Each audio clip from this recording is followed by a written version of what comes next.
Actually, one of the reasons that home credit really got interested in the Philippines is because of the young and growing population. I think if you read other publications or other outlooks, because of this young population, that Philippines has the potential to be a big kind of economic powerhouse.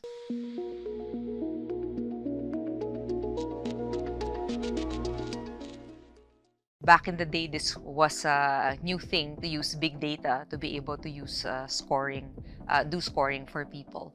So, for example, in Home Credit Philippines, all you have to do is present one ID as well as your mobile number, and using the data that's available, of course, through the Credit Bureau CIC in the Philippines, using also data gained from perhaps your behavior in terms of telco usage or even other sources of data. There is an educated guess that we're able to make on what your credit worthiness would be, and that's how we're able to extend your first loan.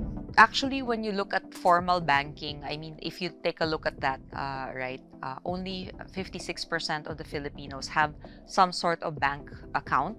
But if you exclude the e-wallets, that would be under 40%.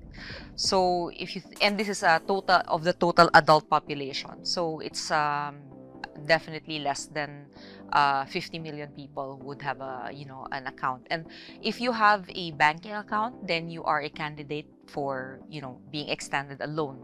It could be a personal loan, salary loan, of course the bigger ones, auto and mortgage. But for the rest of the people, they have really poor access to credit. You'll be surprised that people are still aiming to buy their first refrigerator or their first washing machine. These are things not common in a typical Filipino household. It's something people aim for, and that's kind of how we're able to give loans. It's people value more a loan, I think, especially their first loan, if it's tied to something they've aspired or dreamed for. So if, for example, they wanted a big TV where the whole family could finally do like family bonding or viewing on weekends or in the evenings, then I think that they are more responsible towards paying their loans rather than outright. Cash is a little bit harder to manage as a first loan.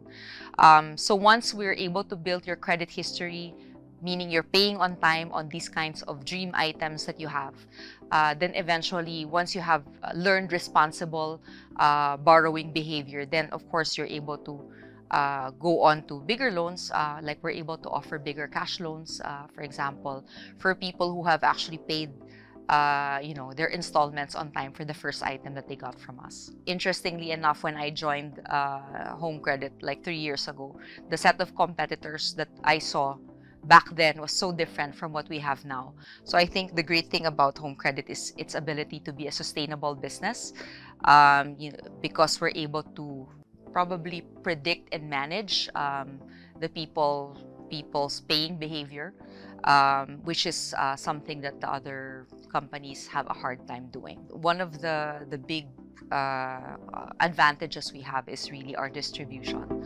So right now we are in almost 15,000 stores nationwide, and of those 15,000 stores, in fact, we have an 8,000 sales force, who we call sales agents. They're assisting people through the installment or lending process. So for many of the people who've never done an installment or credit transaction before, they find it very intimidating. So one of the advantages of us being there, helping people through the journey and explaining to them, this is what you have to pay for every month. This is your first due date is going to happen here. These are the places where you can pay for your loan. I think this is super valuable in the Filipino culture, and it's still hard for some competitors, the newer ones, that are coming on a fully digital journey. they are still, it's still hard for some people to understand a fully digital journey.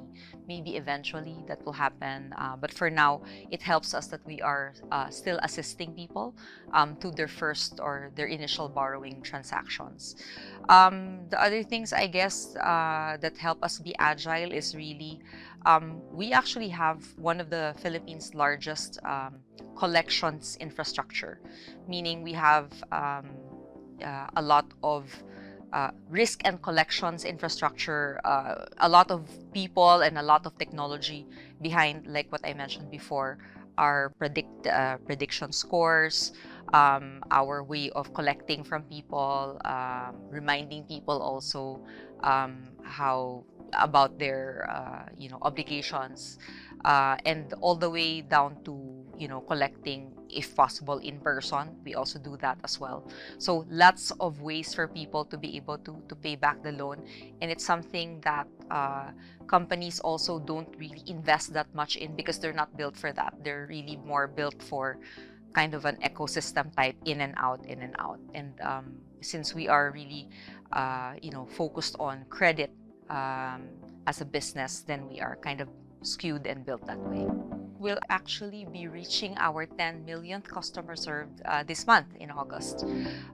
So it's perfectly aligned to that we're celebrating our 10th year anniversary this October. So one of the interesting facts that we say is that home credit has given more credit than all credit cards combined. Because if you think about it, there's about 10 million active credit cards in the country, but a lot of people have multiple credit cards. So it's definitely less than 10 million who are credit card owners. So we have extended access to more Filipinos than total credit cards combined. Just to explain a little bit about how the product is structured, the first offer that you would be able, or the first loan that you'd be able to enjoy from us would probably be what we call our installment loans or point of sale loans. So this is, you use home credit as an installment to buy something at the shop. But once you're in a home credit customer, you have access to other things, other credit products. We have cash loans. We also have credit cards. And we have something new that only launched in the past 2 years called the virtual limit. So a virtual limit acts like a credit card, but is not, because there's no plastic. But since QRs got so popular, you can actually take our app and go to any place with a QRPH logo and use that to pay for an item or an offline purchase. So we have already reached more than like 1 million of our customers have a virtual limit. It's called Kwarta with a Q because it's supposed to be quick cash. And this is bigger than many other kind of credit card brands. So we are giving kind of a revolving limit to about 1 million people right now. We really pride ourselves on developing more products that are going to be of use to our customers. So I've mentioned, let's say, Kwarta, which is something that was developed over the last few years. It didn't used to exist pre-pandemic because it serves people who wanted to make their digital payments, without having to go to any kind of physical outlets. We are doing a lot of integration work with the online sites. Lazada is one of the first that we have, but eventually, with the growth of e-commerce, eventually you will also be able to shop on e-commerce with home credit. We recently also launched a website called shoppingmall.ph. It's a site that aggregates the product listings of 14,000 of our stores. The insight there is that people in the past used to go to the mall if they wanted to window shop on several items. And sometimes shops would have different price for the same items. They would have different promos for the same items. For here, it would be no promo at all. The second store up, there's a 20% discount, etc. So what we're trying to do is aggregate all of these offers and promos and kind of present them to the public and say that, well, you don't have to go and hop malls anymore. It's so hard to do it anyway these days. You just window shop on shoppingmall.ph. You'll be able to find out the SRP, the specs, where it's available, hopefully somewhere near me, because the site is kind of location driven, and then you can use home credit to pay for it, but of course that would have to be done at the store, or if you want, you just found the item you want, go to the store, and if you can pay cash, then so much better, great for you, right? So depending on really where we see the customer behavior going, that's where we want to be able to innovate. Definitely a lot of room for growth. I mentioned that stat a while ago, only 56% of adults have some sort of banking, or not even banking, formal financial account. So there's definitely a lot of room for growth. The Bangko Sentral ng Pilipinas mentioned before that one of their goals was by 2023 to have 50% of all payments made digital. So I think this 50%, they're already going to hit it this 2023. So we can already see a lot more opportunity in terms of growing the digital financial payments over the next few years. And I think that because of the strength of the Philippines, actually one of the reasons that Home Credit really got interested in the Philippines is because of the young and growing population. I think if you read other publications or other outlooks, because of this young population, that Philippines has the potential to be a big kind of economic powerhouse, many years down the line.